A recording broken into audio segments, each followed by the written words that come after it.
मैं आज गाजियाबाद की इस स्थान पर माननीय प्रधानमंत्री जी का हम सभी और आप सबकी ओर से स्वागत और अभिनंदन करता हूं। हमारे लोकसभा में लोकसभा के सदस्य के नाते हमारा प्रतिनिधित्व सर कर रहे हैं। केंद्र सरकार में मंत्री आदरणीय जनरल वीके सिंह जी से निवेदन करूंगा कि बुके भेंट कर माननीय प्रधानमंत्री जी का स्वागत करने का कष्ट करें। आदरणीय जनरल वीके सिंह जी, जल्दी दो भाई।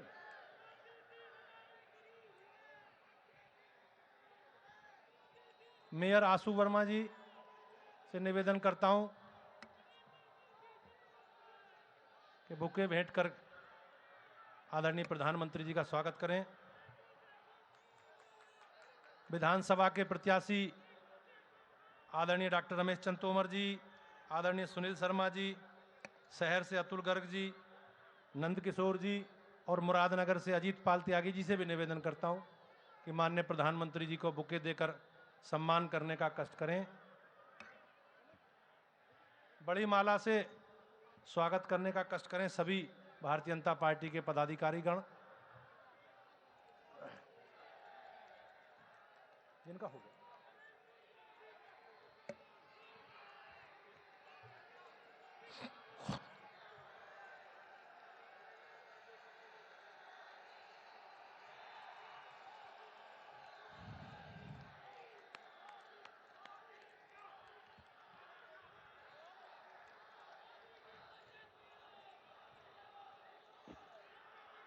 स्मृति चिन्ह भेंट कर स्वागत करें प्रदेश के महामंत्री आदरणीय स्वतंत्र देव सिंह जी, देवेंद्र सिंह जी, सत्येंद्र सिसोदिया जी और महानगर के अध्यक्ष आदरणीय अजय शर्मा जी।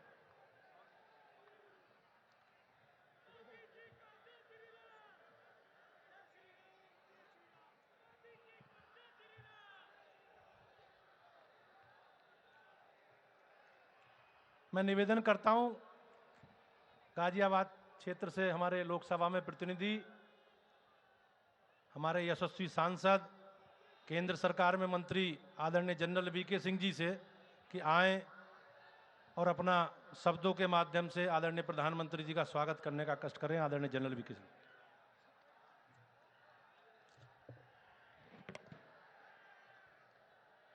हमारे बहुत ही यशस्वी प्रधानमंत्री श्री नरेंद्र मोदी जी हमारे मध्य आए। नोएडा से सांसद, गौतम बुद्ध नगर से सांसद श्री महेश शर्मा जी,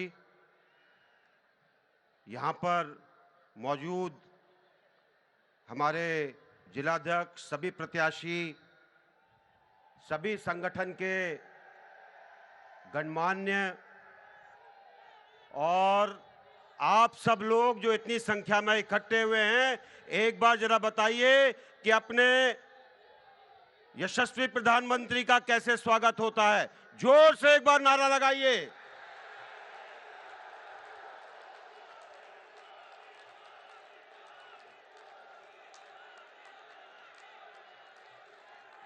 माननीय प्रधानमंत्री जी, आप लोकसभा चुनाव के अंदर पहली बार हमारे बीच में आए थे और अब आप चुनाव के टाइम पर आए हैं। लिस्ट तो हमारे पास बहुत लंबी थी आपसे कुछ मांगने की, लेकिन आचार संहिता के कारण सिर्फ हम एक ही चीज मांगेंगे आपसे कि इस साल एक बार दोबारा गाजियाबाद आइएगा।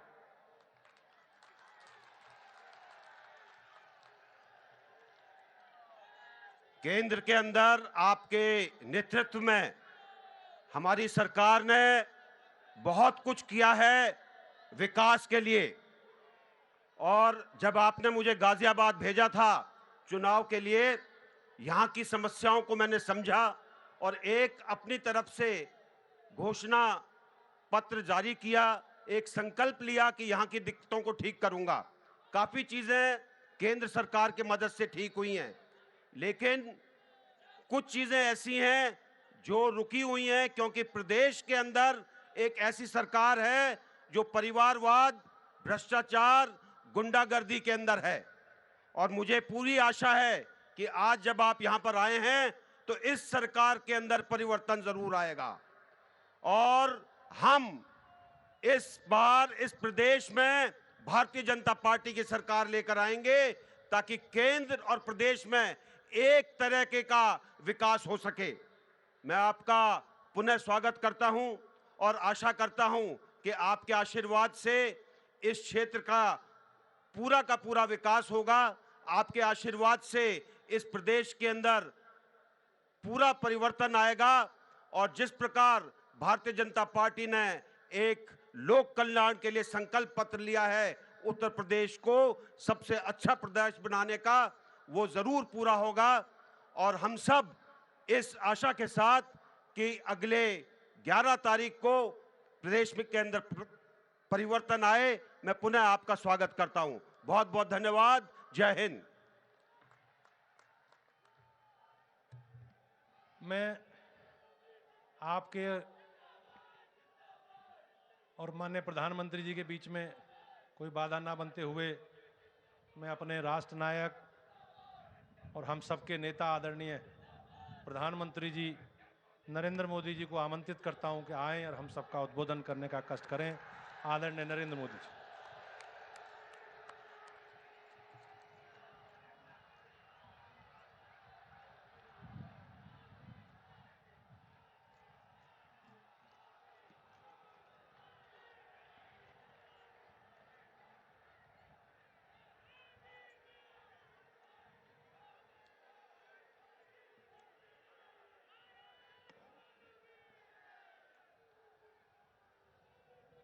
भारत माता की, भारत माता की। मंच पर विराजमान मंत्री परिषद के मेरे साथी और यहां के लोकप्रिय सांसद श्रीमान वीके सिंह, केंद्र में मंत्री परिषद के मेरे साथी श्री महेश चंद्र जी शर्मा, भारतीय जनता पार्टी के महासचिव स्वतंत्र देव सिंह जी, श्रीमान भूपेंद्र सिंह, श्रीमान चंद्रशेखर जी, श्रीमान आशु वर्मा जी, श्री सत्येंद्र सिसोदिया जी, श्री देवेंद्र सिंह, अजय शर्मा जी, वसंत त्यागी जी, धौलाना से उम्मीदवार श्री रमेश चंद्र जी तोमर। रमेश जी यहीं आ जाइए। साहिबाबाद से श्रीमान सुनील शर्मा,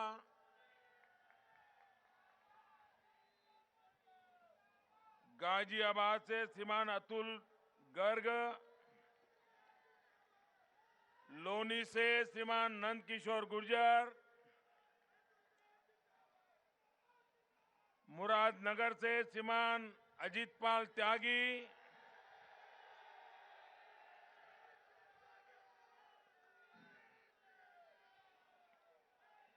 मंच पर विराजमान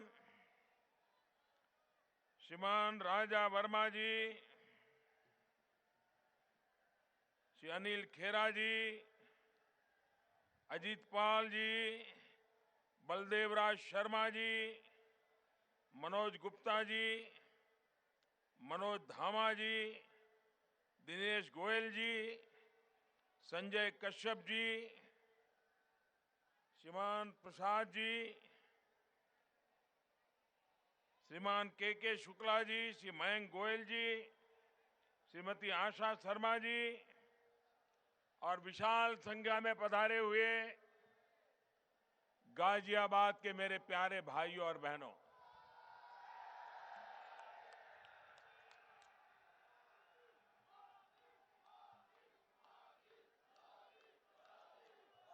मैं सबसे पहले भारतीय जनता पार्टी की तरफ से आप सबकी क्षमा मांगना चाहता हूं।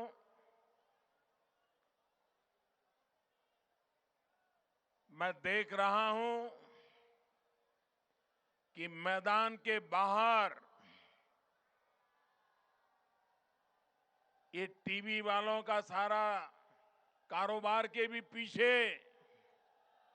इतनी बड़ी संख्या में लोग खड़े हैं। मैदान छोटा पड़ गया, आप लोग अंदर आ नहीं पाए, इसलिए मैं सबसे पहले आपको जो असुविधा हुई है इसके लिए पार्टी की तरफ से क्षमा मांगता हूं। लेकिन साथ साथ मैं हृदय से आपका अभिनंदन करता हूं, आपके इस हौसले का, आपकी इस डिसिप्लिन का। मैं तहे दिल से आप सबका, मैं देख रहा हूं हजारों की तादाद में लोग वहां खड़े हैं। शायद आपको सुनाई देता है कि नहीं देता मैं जानता नहीं हूं, तो भी आप इतनी बड़ी संख्या में आशीर्वाद देने के लिए आए। मैं आपका बहुत बहुत आभारी हूं, बहुत बहुत आभारी हूं। भाइयों बहनों,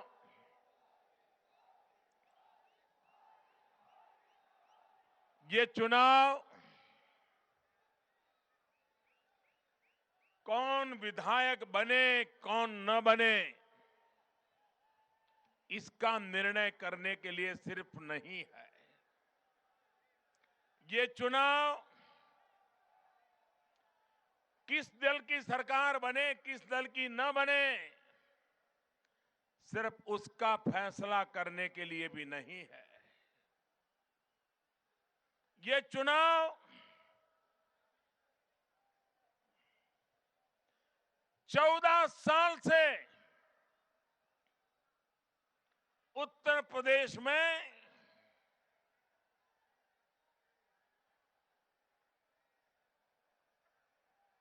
जो विकास का वनवास है, उस विकास के वनवास को समाप्त करके 14 साल के बाद फिर उत्तर प्रदेश में विकास की धारा बहाने का चुनाव है।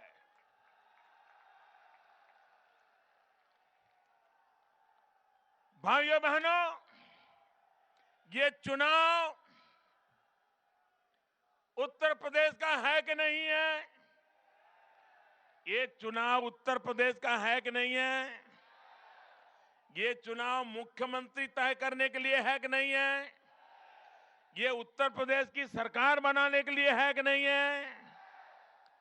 आप मुझे बताइए, यहां जितने भी लोग चुनाव प्रचार कर रहे हैं, उन लोगों ने अपने चुनाव प्रचार में, जो लोग सरकार में है, उन्होंने 5 साल के हमके काम का हिसाब देना चाहिए कि नहीं देना चाहिए? सपा वालों ने 5 साल उन्होंने क्या किया, इसका उत्तर देना चाहिए कि नहीं देना चाहिए? उत्तर प्रदेश में भी उत्तर नहीं देते हैं तो ये उत्तर प्रदेश को उत्तम प्रदेश कैसे बनाएंगे?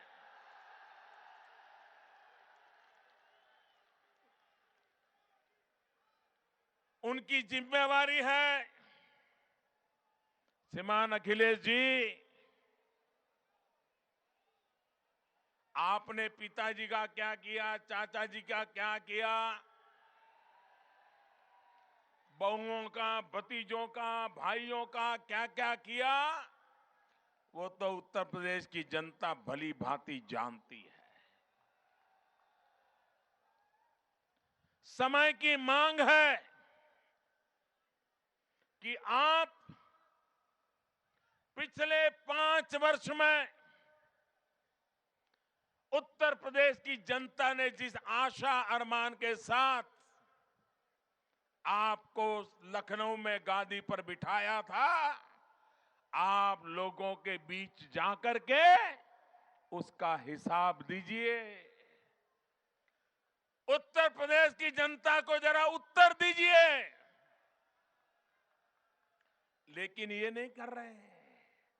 ये जितने भी लोग यहां से हो या बाहर से आए हो, मोदी ने क्या किया, मोदी ने क्या किया, दिल्ली सरकार क्या कर रही है, मोदी ने ऐसा किया, मोदी ने वैसा किया।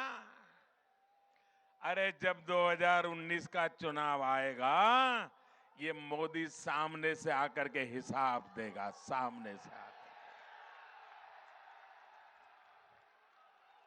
अभी तो जिम्मेवारी आपकी है, आप जवाब दीजिए। आपने उत्तर प्रदेश की जनता की भलाई के लिए क्या काम किया है? भाइयों बहनों, जब अखिलेश जी मुख्यमंत्री बने, मैं मुलायम सिंह जी का आदर करने वाला व्यक्ति रहा हूं। राम मनोहर लोहिया जी के विचारों को लिए हम जैसे गरीब लोगों के मन में एक प्रभाव रहा है। अखिलेश जी जब चुन करके आए, हमें लगता था ये नौजवान है, कुछ पढ़ा लिखा है, जरूर कुछ उत्तर प्रदेश में अच्छा करने की कोशिश करेगा। लेकिन 5 साल के भीतर भीतर आपने निराश करके रख दिया, उत्तर प्रदेश का विनाश करके रख दिया। यहां के लोग मुझे बताइए, आज उत्तर प्रदेश में सूरज ढलने के बाद कोई बहन बेटी अकेली रास्ते पर निकल सकती है क्या? जरा खुल करके बताइए, निकल सकती है क्या? अगर कोई बहन बेटी शाम को घर आने में देर हो गई तो मां बाप परेशान हो जाते कि नहीं हो जाते? भाई को बाहर भेजते कि नहीं भेजते? देखो बेटा बहन आनी बाकी है, चिंता करते कि नहीं करते? जिस राज्य में आपके रहते हुए आपके परिवार में इतनी महिलाओं को आपने नेता बनाया है, उसके बावजूद भी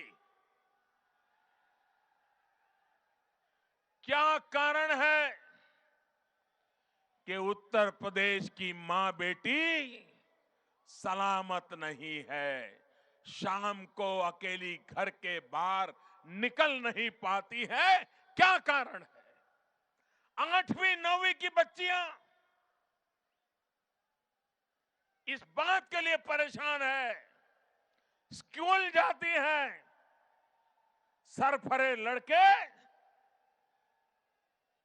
रास्ते में ऐसी भद्दी टोका टोकी करते हैं, बच्चियां स्कूल जाने से डरती हैं। यह हालत उत्तर प्रदेश के सामान्य जीवन में आपने पैदा की है। और दुर्भाग्य यह है कि सामाजिक बुराई से ज्यादा इस बुराई को आपकी पार्टी के नेताओं ने आश्रय दे के रखा है, गुंडाओं को पाल करके रखा है, और उसी का कारण है कि उत्तर प्रदेश का ये हाल करके रखा है। भाइयों बहनों, अगर हिम्मत हो, नेक इरादे हो, तो आप उत्तर प्रदेश में अच्छी कानून व्यवस्था कर सकते हो। यही तो सरकार थी, यही तो मुलाजिम थे, यही तो दफ्तर थे, यही तो पुलिस वाले थे। लेकिन जब कल्याण सिंह को सेवा करने का मौका मिला, राजनाथ सिंह जी को सेवा करने का मौका मिला, भारतीय जनता पार्टी के मुख्यमंत्रियों को सेवा करने का अवसर मिला, ये सारे गुंडागर्दी करने वाले लोग या तो जेल में थे या सीधी लाइन पर चलने के लिए मजबूर हो गए थे। भाइयों बहनों, उत्तर प्रदेश में सिर्फ आर्म्स एक्ट हथियारों के गुनाहगारी में 40,000 शिकायतें दर्ज हैं। 40,000। अगर आर्म्स एक्ट में 40,000 शिकायतें दर्ज हो, हर दिन बलात्कार, हत्या, बेहिसाब। मैंने अलीगढ़ की सभा में विस्तार से उसका ब्यौरा दिया था। लेकिन भाइयों बहनों, इनको कानून व्यवस्था में सुधार के लिए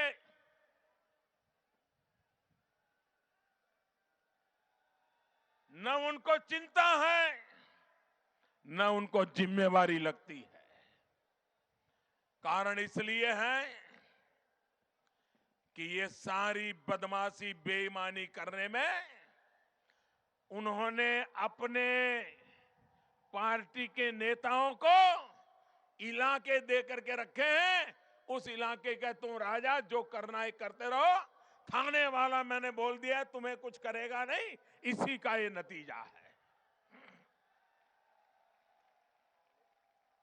भाइयों बहनों, आप मुझे बताइए, उत्तर प्रदेश में कोई भी नौजवान कितना ही तेज पढ़ने लिखे में रहा हो, कितने ही अच्छे मार्क्स लाया हो, टॉप रहा हो, खेलकूद में भी अच्छा हो, लेकिन उसको नौकरी मिलेगी उसकी कोई गारंटी है क्या? नौकरी मिलेगी उसकी गारंटी है क्या? उसका कारण क्या? क्यों नौकरी नहीं दी जाती है? योग्यता होने के बाद भी क्यों नौकरी नहीं दी जाती है? उसका हक है तो भी क्यों नहीं दी जाती है? इसका कारण है कि उन्होंने राजनीति को, सरकार को, शासन को, गवर्नेंस को जातिवाद के जहर से भर दिया है।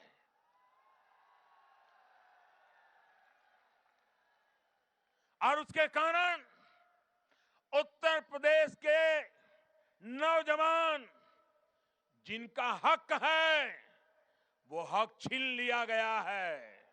मैं आज यहां गाजियाबाद की धरती से पूरे उत्तर प्रदेश के नौजवानों को एक विश्वास देना चाहता हूं, आश्वासन देना चाहता हूं।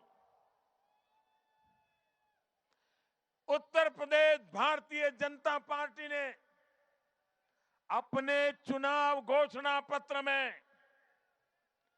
घोषणा की है, और भारतीय जनता पार्टी का चुनाव घोषणा पत्र नहीं होता है, वो संकल्प पत्र होता है। संकल्प पत्र। भारतीय जनता पार्टी ने अपने संकल्प पत्र में कहा है कि उत्तर प्रदेश में हमारी सरकार बनने के बाद तुरंत नौकरियों की भर्ती में जो घोटाले हुए हैं, हकदार के साथ जो अन्याय हुआ है, उसकी जांच की जाएगी, और जिसका हक बनता है उनको नौकरी में लगाया जाएगा। ये हमने कहा। भाइयों बहनों, आपने मुझे प्रधानमंत्री बनाया है, उत्तर प्रदेश ने मुझे संसद में भेजा है। उत्तर प्रदेश के नौजवानों को न्याय दिलाने के लिए जैसे ही भारतीय जनता पार्टी की उत्तर प्रदेश में सरकार बनेगी, मैं नौजवानों के हित का काम करवा के रहूंगा। ये मेरा वादा आपको है। भाइयों बहनों, आपको जानकर के खुशी होगी, जब केंद्र में आपने मुझे जिम्मेवारी दी, प्रधानमंत्री के रूप में मुझे आपने काम दिया, और मैंने देखा कि इस देश को किसी ने जो सबसे ज्यादा बर्बाद किया है तो भ्रष्टाचार के दीमक की तरह भ्रष्टाचार ने देश को तबाह करके रख दिया है। इस भ्रष्टाचार से देश को मुक्ति दिलानी चाहिए कि नहीं दिलानी चाहिए? ये भ्रष्टाचार जाना चाहिए कि नहीं जाना चाहिए? किसी ने तो भ्रष्टाचार के खिलाफ लड़ना चाहिए कि नहीं लड़ना चाहिए? आप मुझे बताइए, क्या ये उत्तर प्रदेश में भ्रष्टाचार चालू रहेगा और मैं दिल्ली में बैठ करके भ्रष्टाचार हटाना चाहूंगा तो जाएगा क्या? जाएगा क्या? तो उत्तर प्रदेश में से भी भ्रष्टाचार हटाना पड़ेगा ना। तो जिनके कारण भ्रष्टाचार आता है उनको भी तो हटाना पड़ेगा कि नहीं पड़ेगा? तो ये सरकार को हटाओगे कि नहीं हटाओगे? भाइयों बहनों, जब तक ऐसी सरकारों को सजा नहीं दोगे, भ्रष्टाचार के खिलाफ लड़ाई पूरी नहीं होगी। और इसलिए भ्रष्टाचार के खिलाफ जो मेरी लड़ाई है उसमें मुझे उत्तर प्रदेश का साथ चाहिए, उत्तर प्रदेश के आशीर्वाद चाहिए। केंद्र में जब मैं प्रधानमंत्री के रूप में जिम्मेवारी दी तो मैंने देखा कि सरकार में सबसे ज्यादा नौकरी करने वाले लोग वर्ग 3 और 4 के होते हैं। मध्यम वर्ग परिवार से होते हैं, गरीब परिवार से होते हैं, दलित समाज से होते हैं, पिछड़े वर्ग से होते हैं, महिलाएं होती है। लेकिन भाइयों बहनों, उसके ऊपर तो बहुत कम लोग होते हैं नौकरी में। सबसे ज्यादा वर्ग 3 और 4 में होते हैं, लाखों की तादाद में होते हैं। और उनकी एक 100 लोगों की जगह के लिए अगर एडवर्टाइजमेंट आती है तो हजारों लोग अप्लाई करते हैं। लिखित एग्जाम में हजारों लोग पास हो जाते हैं। फिर इंटरव्यू चलता है। इंटरव्यू भी कैसे चलता है? जैसे वो भेड़ बकरियों को धक्का मार मार करके निकालते हैं ना। एक आया, इंटरव्यू वाले बैठे, चेहरा देखा, अच्छा आगे जाओ, नाम पूछ लिया, आगे जाओ, गांव पूछ लिया, आगे जाओ। 30 सेकंड, एक नौजवान को 30 सेकंड मिलते हैं। अभी तक मुझे समझ नहीं आता है कि दुनिया में ऐसा कौन सा विज्ञान है, ऐसा कौन सा तीसरी नजर है कि 30 सेकंड में पता चल जाए कि ये नौकरी में रखने जैसा है कि नहीं रखने जैसा है। ये पोलम पोल था कि नहीं भाई? ये पोलम पोल था कि नहीं था? ये भ्रष्टाचार का खजाना खोलने का रास्ता था कि नहीं था? ये बेईमानी थी कि नहीं थी? जो इंटरव्यू देने जाता था उसको जब इंटरव्यू कॉल आता था तो घूमता था, मिलता था लोगों को, यार किसी नेताजी से पहचान करा दो ताकि मेरा काम हो जाए। पहचान ढूंढता था, पहचान। और पहचान नहीं होती थी, वो काले धन का कारोबार होता था, भ्रष्टाचार होता। 50,000 लाओगे तो ये दूंगा, 20,000 लाओगे तो ये दूंगा, 2 लाख लाओगे तो ये दूंगा। ये चलता था कि नहीं चलता था? भाइयों बहनों, गरीब मां अपने गहने बेच करके बेटे को नौकरी दिलवाने के लिए भ्रष्टाचार में पैसे देने के लिए मजबूर होती थी। गरीब किसान अपने बेटे को पट्टे वाले की नौकरी मिल जाए, ड्राइवर की नौकरी मिल जाए, इसलिए खेती जमीन गिरवी रख करके भ्रष्टाचार के लिए पैसे देता था ताकि एकाध बच्चे को कहीं सरकार में जगह मिल जाए। हमने आकर के निर्णय किया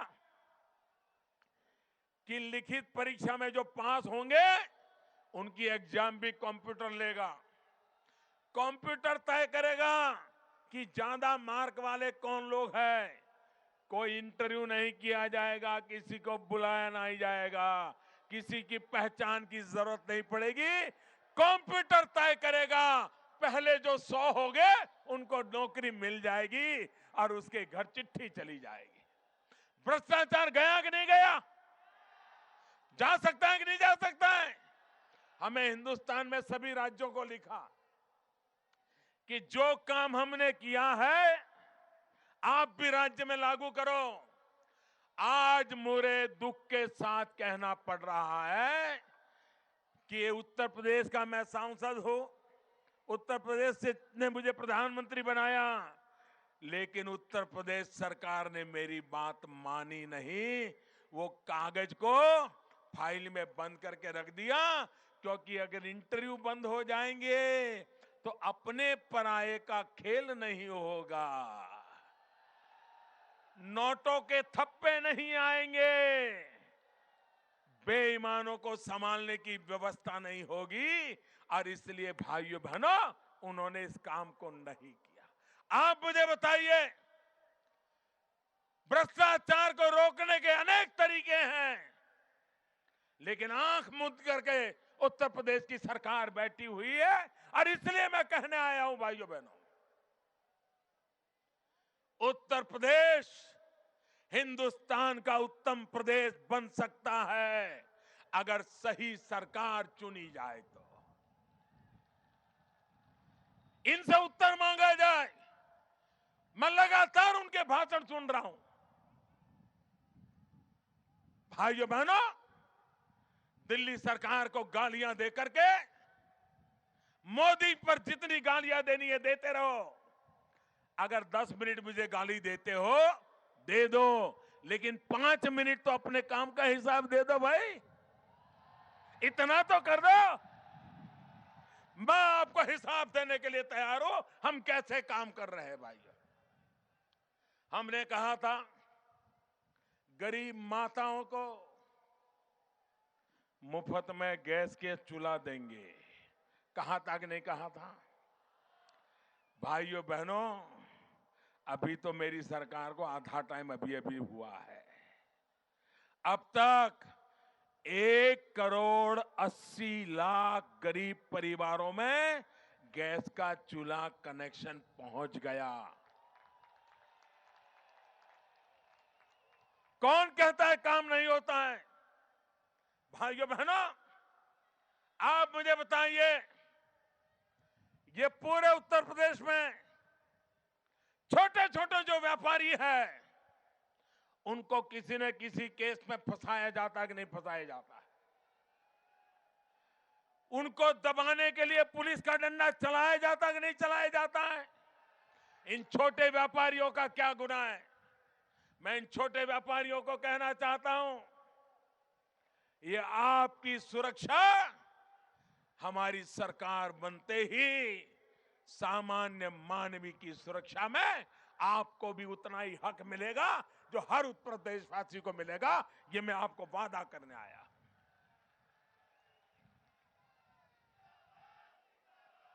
भाइयों बहनों,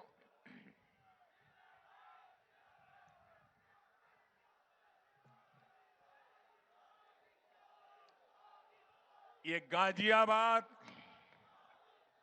इस अथॉरिटी का ऑडिट होना चाहिए कि नहीं होना चाहिए? आप मुझे बताइए, क्या खर्चा हुआ, कहां हुआ, किसने किया, ये ऑडिट होना चाहिए कि नहीं होना चाहिए? ये उत्तर प्रदेश की सरकार है। राज्यपाल सिंह ने चिट्ठियां लिखी, भारत सरकार ने कहा, उसके बाद भी उत्तर प्रदेश की सरकार कहती है गाजियाबाद डेवलपमेंट अथॉरिटी का हम सीएजी से ऑडिट नहीं करवाएंगे। दाल में कुछ काला है, जमीनों का घोटाला है, गंदा कारोबार है, बेईमानी पूर्व बहार है। और इसीलिए सीएजी से ऑडिट कराना नहीं चाहते। गाजियाबाद के मेरे भाइयों बहनों, बताइए, आपका हक है कि नहीं है कि आपके पैसों का हिसाब हो? आपका हक है कि नहीं आपके के पैसों का ऑडिट हो। आपको पता होना चाहिए कि नहीं होना चाहिए, क्या हुआ क्या नहीं हुआ। उन्होंने सीएजी से ऑडिट करवाना मना कर दिया है। मैं आज आपको कहने आया हूं, उत्तर प्रदेश में हमारी सरकार बनने के तुरंत बाद उत्तर प्रदेश में जितनी डेवलपमेंट अथॉरिटीज है, गाजियाबाद समेत, उनका सीएजी का ऑडिट कराने का कानून पास करेंगे और उसको करवा के रहेंगे।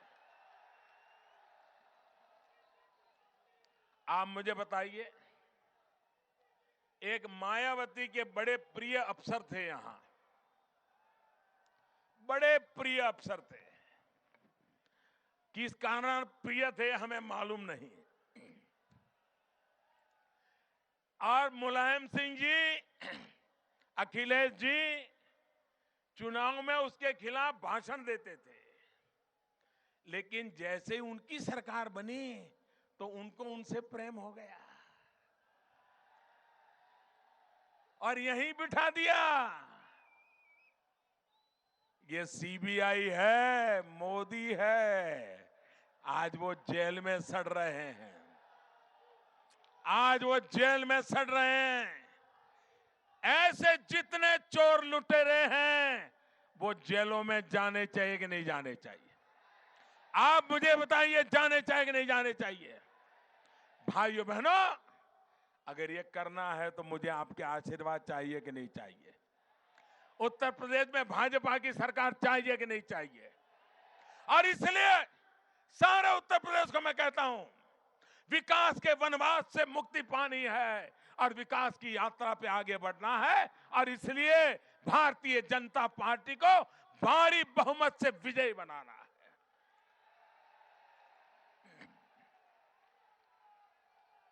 सपा हो या बसपा, और कांग्रेस ने तो पूरे देश को डुबाया भाइयों, पूरे देश को डुबाया, और वो भी डूब गए। ये अखिलेश जी इतने डरे हुए हैं कि जो मले उसको गले लगा लेते हैं।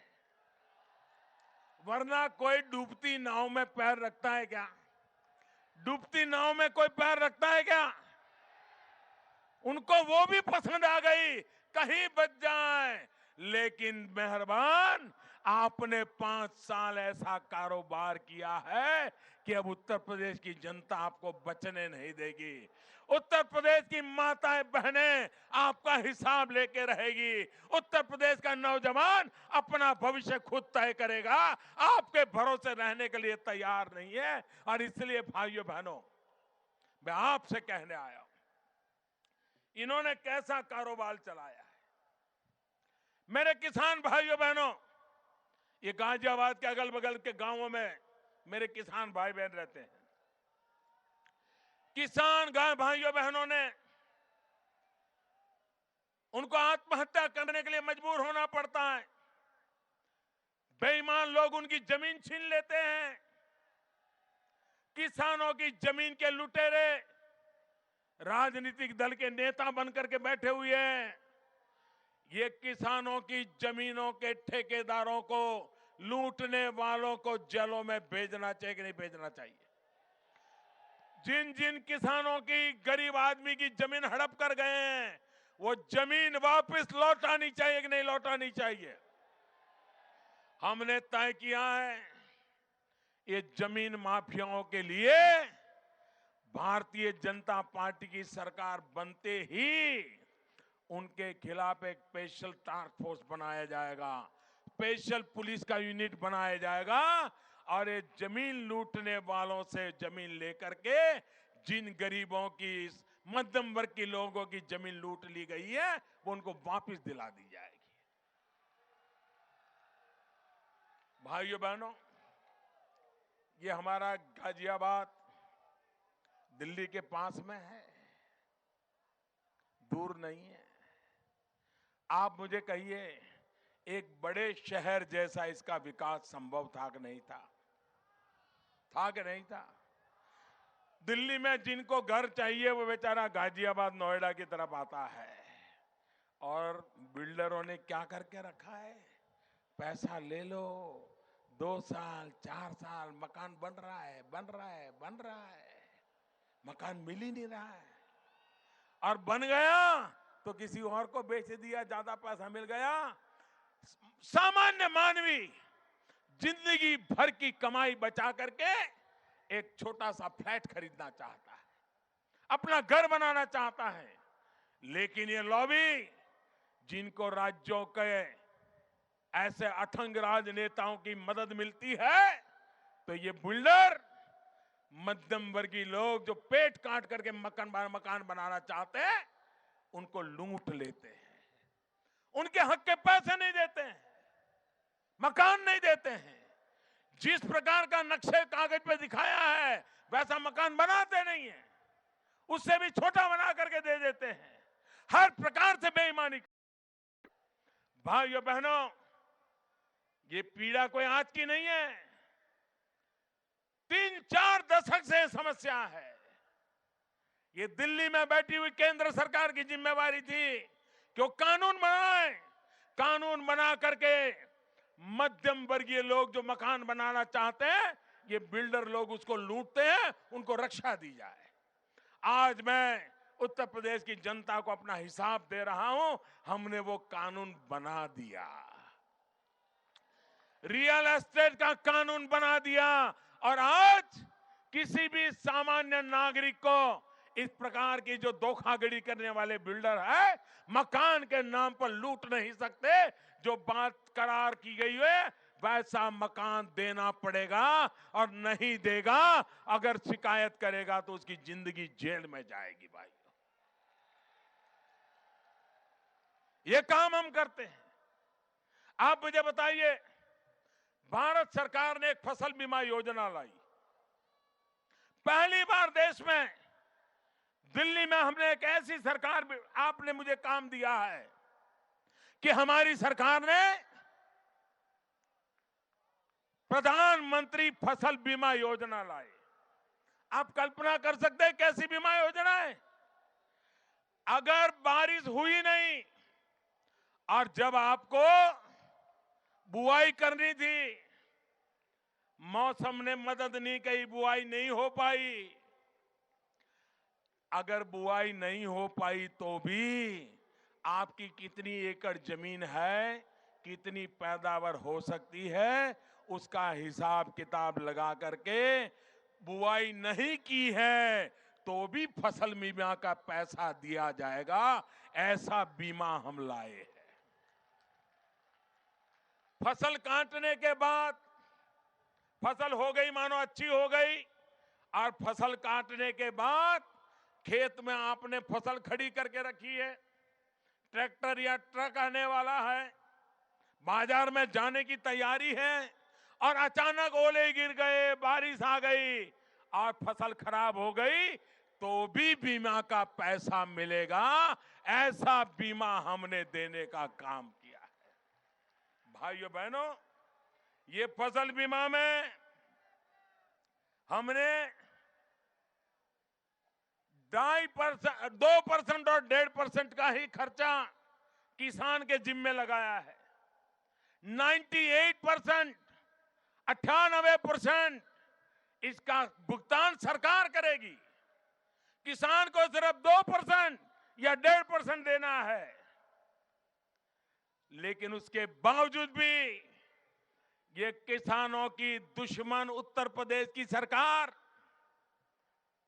अभी तक सिर्फ उत्तर प्रदेश में 14% किसानों तक ये प्रधानमंत्री फसल बीमा योजना उन्होंने पहुंचाई। सिर्फ 14%। 80-85% किसान अभी भी उसे वंचित रखे गए हैं। और हम जहां भाजपा की सरकार है, राजस्थान में 53% किसानों का बीमा हो गया। महाराष्ट्र में करीब 50% का हो गया।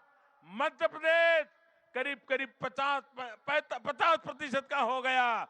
लेकिन ये उत्तर प्रदेश की सरकार देखिए किसानों के साथ कैसा अन्याय कर रही है। सिर्फ 14% लोगों का उन्होंने बीमा लिया है। भाइयों बहनों, आप मुझे बताइए, मेरे गन्ना किसान, 2014 के चुनाव में मैंने कहा था गन्ना किसानों का बकाया दिया जाएगा। 22,000 करोड़ रुपया था। हमने आकर के सारी गतिविधि की, किसानों के खाते में सीधा बेनिफिट ट्रांसफर किया और 32 लाख किसानों को सीधा पैसा दिया। 98% भुगतान हमने करवा दिया था। क्या कारण है कि उत्तर प्रदेश की सरकार आज भी जिन किसानों का भुगतान बाकी रहा है, इतनी जिम्मेवारी उठाने को तैयार नहीं है। और मैं उत्तर प्रदेश में भारतीय जनता पार्टी को बधाई देता हूं। 2 महत्वपूर्ण संकल्प किए उन्होंने। मेरे किसान भाई इसको समझे, ये उत्तर प्रदेश के भारतीय जनता पार्टी का संकल्प है और मैं भी उत्तर प्रदेश का एमपी हूं। जैसे ही बीजेपी की सरकार बनेगी, पहले ही दिन ये काम मैं उनसे करवा लूंगा, मैं आपको वादा करता हूं। एक काम उन्होंने कहा है कि जो छोटे किसान हैं उन किसानों का कर्ज माफ किया जाएगा। जैसे ही उत्तर प्रदेश में भाजपा की सरकार बनेगी, पहला काम, ये जिम्मेवारी मैं लेता हूं, जैसे ही सरकार बनेगी पहला काम मैं उनसे करवा के रहूंगा, ये मैं आपको कहता हूं। और दूसरा काम, फसल बीमा के काम के लिए गांव-गांव लोग जाएंगे। साल भर के अंदर अधिक से अधिक किसान फसल बीमा लेकर के सुरक्षा का महसूस करे, इसका काम हम करेंगे। भाइयों बहनों, मैं हैरान हूं, ये क्या समाजवाद है, मैं तो हैरान हूं जी। भाइयों बहनों, न मुझे उनकी समझवाद समझ में आती है, न मुझे उनका समाजवाद समझ में आता है। भारत सरकार गरीबों को 2 टाइम अन्न मिले, इसके लिए पूरी तिजोरी खाली कर देती है। आपकी थाली में रुपये 2 रुपये में गेहूं चावल मिले, इसके लिए भारत सरकार एक एक समय खाने के लिए गरीबों के लिए 25-25, 30-30 रुपया एक एक व्यक्ति के पीछे भारत सरकार देती है, ताकि गरीब भूखा सो न जाए। भाइयों बहनों, उत्तर प्रदेश सरकार को गरीबों को अनाज के लिए हमने कहा सूची दो, हम आपको 750 करोड़ रुपया अतिरिक्त देना चाहते हैं। ये सूची दे नहीं पाए, क्योंकि वो जरा बैठते हैं कि वोट दिया था कि नहीं दिया था।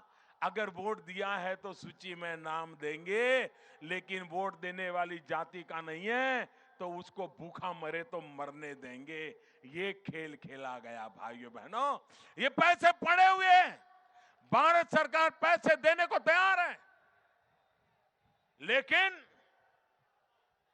स्वार्थी राजनीति के कारण गरीब को 2 टाइम खाना भी न मिले, उसके बावजूद भी उत्तर प्रदेश की सरकार को रत्ती भर तकलीफ नहीं हो रही है। भाइयों बहनों, व्यापारियों को मैं आज एक और विश्वास दिलाना चाहता हूं, इस पूरे हिंदुस्तान के व्यापारियों को विश्वास दिलाना चाहता हूं, उत्तर प्रदेश के व्यापारियों को विश्वास दिलाना चाहता हूं, इस गाजियाबाद के व्यापारियों को विश्वास दिलाना चाहता हूं। काले धन के खिलाफ मेरी लड़ाई है, लेकिन ये लड़ाई मेरी बड़े बड़े लोगों के खिलाफ है। ये बड़े बड़े बाबुओं ने जो जमा किया है ना, वो मुझे निकालना है। बड़े बड़े पदों पर बैठ करके लूटा है, उनसे निकालना है।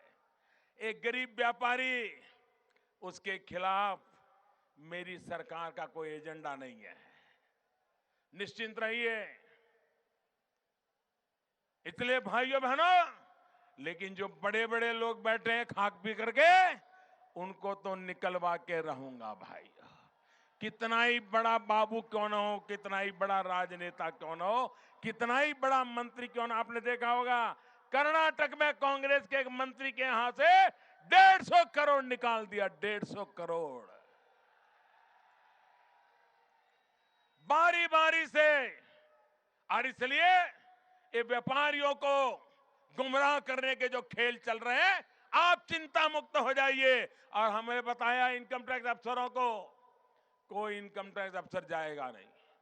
अगर आपके मन में कोई शंका है, एसएमएस भेज दो, ईमेल भेज दो, वो रूबरू नहीं आएगा, वो ईमेल से जवाब देगा। और भी कुछ जानना है तो फिर से ईमेल लिखो, लेकिन किसी से बुलाओगे नहीं, सौदा नहीं करोगे, कारोबार नहीं करोगे। ये कागज ये काम किया है हमने जी। सामान्य मानवी को रक्षा देने के लिए मेरा काम हो रहा है। और इसलिए भाइयों बहनों, आप मुझे बताइए, हमारा उत्तर प्रदेश सबसे ज्यादा गेहूं पैदा करता है। उत्तर प्रदेश का किसान देश का पेट भरने का काम करता है। गंगा जमुना का ये धरती उपजाऊ धरती है, सबसे ज्यादा उपजाऊ धरती वाला प्रदेश है।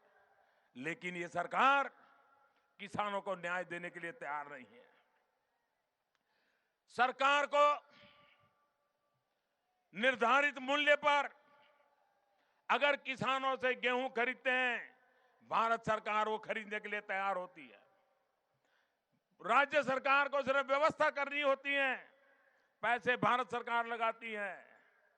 आज मुझे दुख के साथ कहना पड़ता है, जो उत्तर प्रदेश का किसान हिंदुस्तान का सबसे ज्यादा गेहूं पैदा करता है, लेकिन यहां की सोई हुई राज्य सरकार, उत्तर प्रदेश का विनाश करने पर तुली हुई सरकार, भाई भतीजेवाद में फंसी पड़ी सरकार, जातिवाद संप्रदायवाद के वोट बैंक की राजनीति करने वाली सरकार, उसको उत्तर प्रदेश के किसानों की परवाह नहीं है।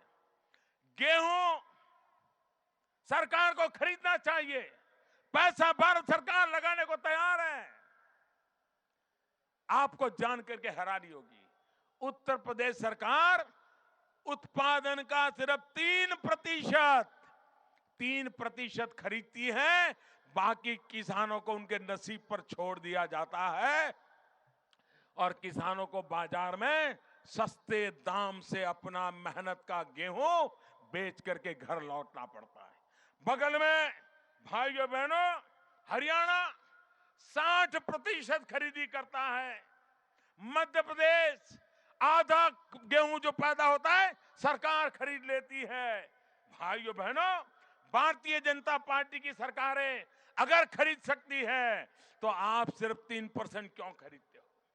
क्योंकि उनको किसानों का भाग्य की चिंता नहीं है।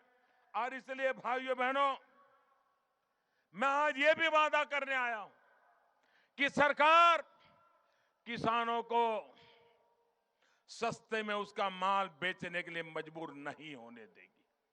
हमने इनाम काम की योजना बनाई है। आज हिंदुस्तान का कोई भी किसान अपने मोबाइल फोन से, टेक्नोलॉजी से हिंदुस्तान के किसी भी बाजार में अपना गेहूं बेच सकता है, अपनी पैदावार बेच सकता है, जहां ज्यादा मिले वहां बेच सकता है। पूरे देश में 500 मंडियां टेक्नोलॉजी के द्वारा बनाने की दिशा में हम आगे बढ़ रहे हैं। आधे से अधिक बना चुके हैं, आधी बाकी है, थोड़े समय में बनने वाली है। मेरे किसान का भाग्य बदलना, मेरे किसान का लाभ देना, उस दिशा में हम करना चाहते हैं। भाइयों बहनों, उत्तर प्रदेश हिंदुस्तान का भाग्य बदलने की सबसे ताकत रखने वाला प्रदेश है। उत्तर प्रदेश की सेवा करने का मुझे अवसर दीजिए। आप देखिए, काले धन के खिलाफ जो मैंने लड़ाई छेड़ी है, भ्रष्टाचार के खिलाफ लड़ाई छेड़ी है, कैसे कैसे लोग परेशान हैं। इतने दिन हो गए, अभी भी देखो जहां जाए वही बोलते रहते हैं। इनका कितना नुकसान हुआ होगा आप अंदाज कर सकते हैं।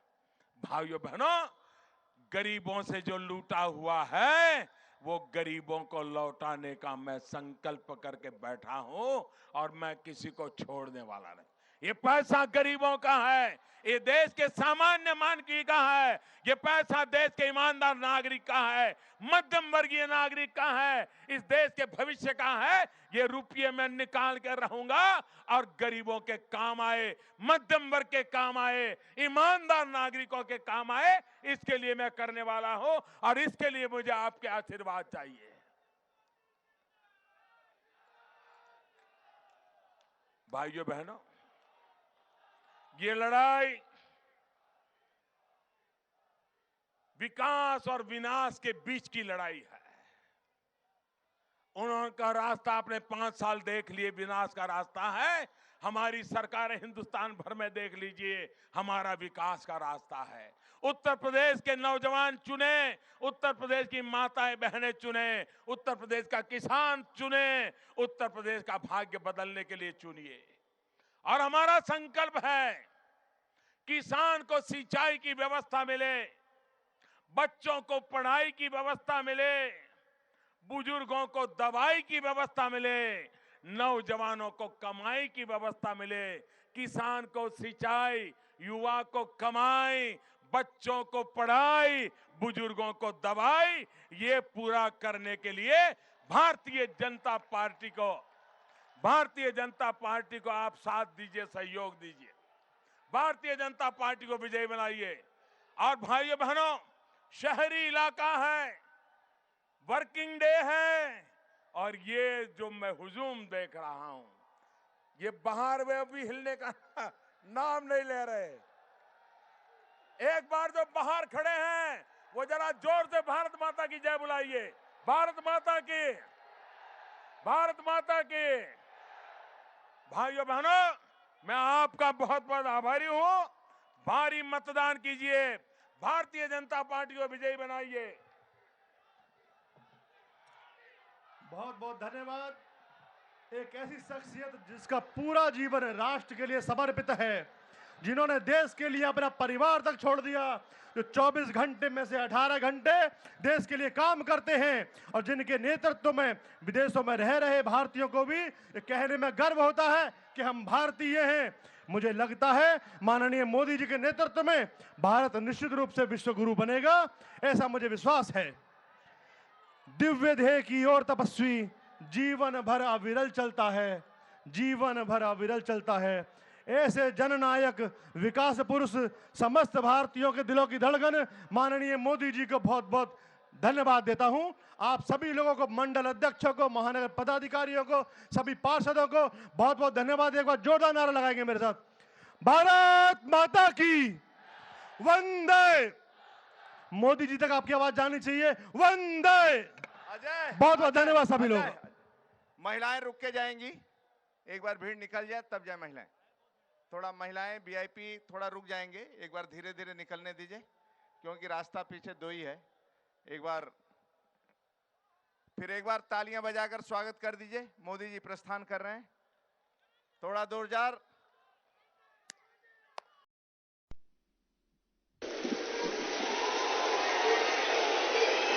मुझे तो यूं तो पूरे बिहार वासियों को काफी खुशी है।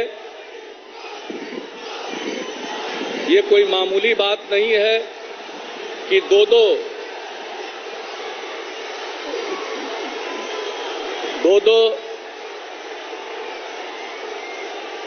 गंगा नदी पर पुल का लोकार्पण हो रहा।